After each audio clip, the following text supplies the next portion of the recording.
Hey, I've got another warm-up for goalies that takes 10 minutes or less.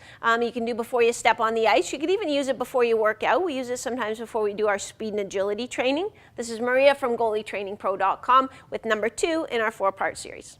So this one, again, you're going to notice a common theme in these 4 different warm-ups under 10 minutes. But we're going to start with our myofascial release. This one we're going to work our lats. So when you do your lats, you want to be on the back border of your armpit. You're not going to be up in your upper arm. You're not going to be way down here.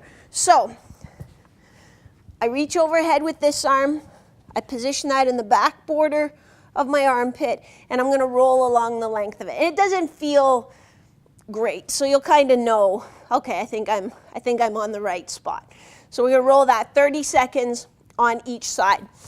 Then we're going to do our adductors, so our groins. Now, sometimes this is a little tricky.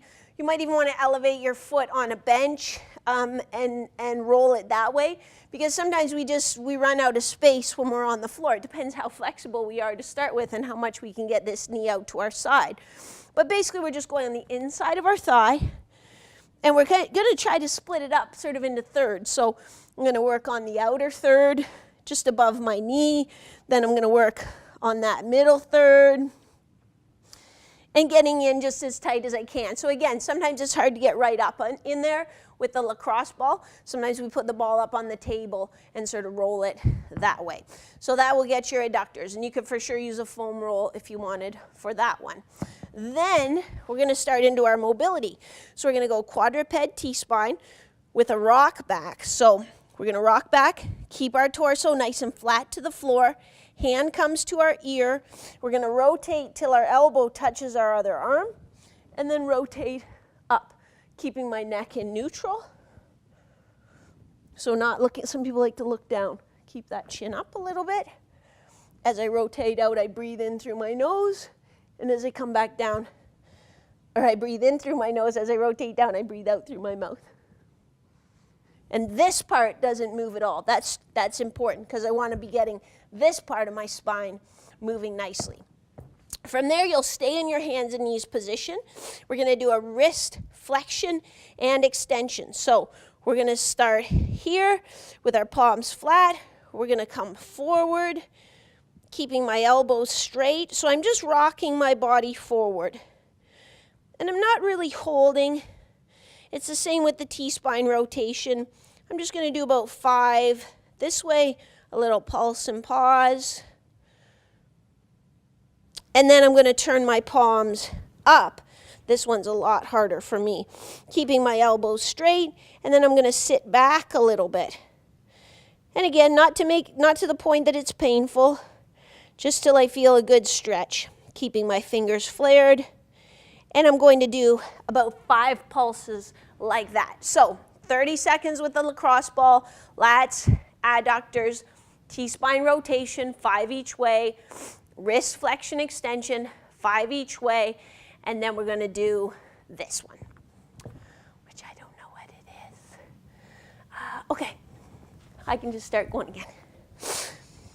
It's a little, I just call it a chimp shift. So you get in your squat position, so you can picture a little chimp like just eating bugs or whatever chimps do. But then you're going to just shift over this way in your hip, open up that hip, stay tall in your torso. Just get really comfortable shifting around. If you get pretty comfortable there, sometimes I even try to make circles, thinking of flexing at my ankles, sitting back as far as I can without tipping over, trying to make those circles as big as I can. So again, just kind of playing in that position for 30 to 60 seconds. From the chimp walk, we're just going to extend one leg out to the side. I'd like you to keep that foot fairly flat if you can on the outside. I feel a nice stretch here in particular. And then we're going to do our diagonal reach. So we're going to rotate this way and rotate up and away. And I'm following my hand with my head as I rotate. So remember that our muscles work in chains. So I'm going to get a stretch through here and through my abdominals, right up into the front of my shoulder as I rotate away. Because sometimes, and you see this happen every year in the NHL, I've kicked my pad out here, and I'm fine, I've made a save. Whoops, now the rebound's right there, and somebody shot it high glove side, as they should, because they think there's no way you'll get it, but we know different. And the goalie reaches to grab it, and then tears his groin. Nothing's changed in his groin. It's that he added that extra tension to the chain, and this was the weak link. So that's why we warm it up like that. So we're getting our hips loosened up. We've done our little chimp shift. We've done our half kneeling and rotation. Now we're going to just make it a little bit more dynamic. So I just call this a chimp walk. We're going to put our hands down on the floor.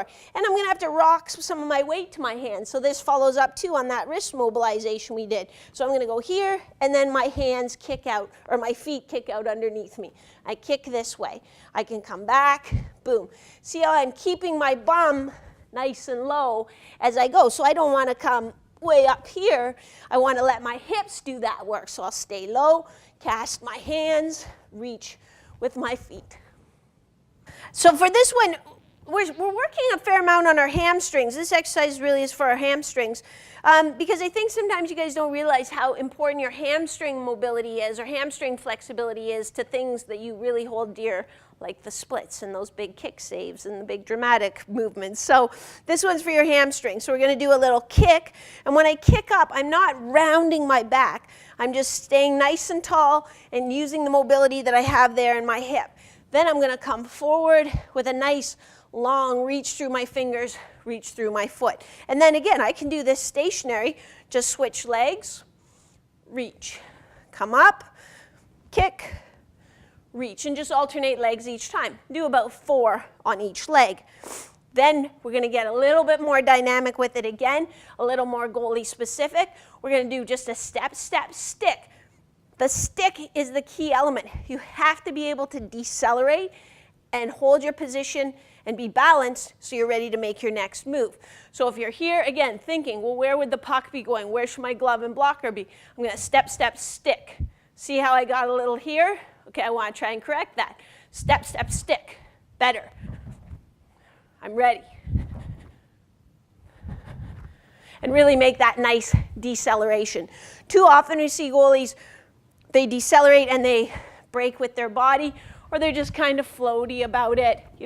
You've got to be set up in position so that you're in a perfect position to make a save, and you're in perfect position to move to where the next save is going to have to be made. We're going to finish this off with a little hand-eye, arm speed activation drill. So if you watched the video I posted probably a couple weeks ago now on arm speed, one of the things was like, man, you just need to move your arm faster. So this isn't so much hand-eye, although it'll be fine for that too, but it's just getting that arm moving fast. And we're going to use different, positions, getting it in close, moving it away far, but throwing it hard and trying to get it just as fast as I can go. So don't make it technically so challenging that you have to go slow. I'd rather you stay in one spot and just motor it than, move it around and have to slow down so that you're making the catches. So there's another warm-up. Takes less than 10 minutes. Will get you firing on all cylinders so that you're ready to play as soon as the puck drops. You're not going to have to spend the first 8 to 10 minutes just getting your body systems revved up and primed up, ready to go. You're going to step on the ice, ready to go, feel much better, and actually have more energy right through the third period. This is Maria from GoalieTrainingPro.com. If you like this, give us a like. If you have any questions, leave them in the comments section. If you try it and love it, leave a comment. If you want to get the videos before anyone else, because we like that, just subscribe. I'll catch you next time.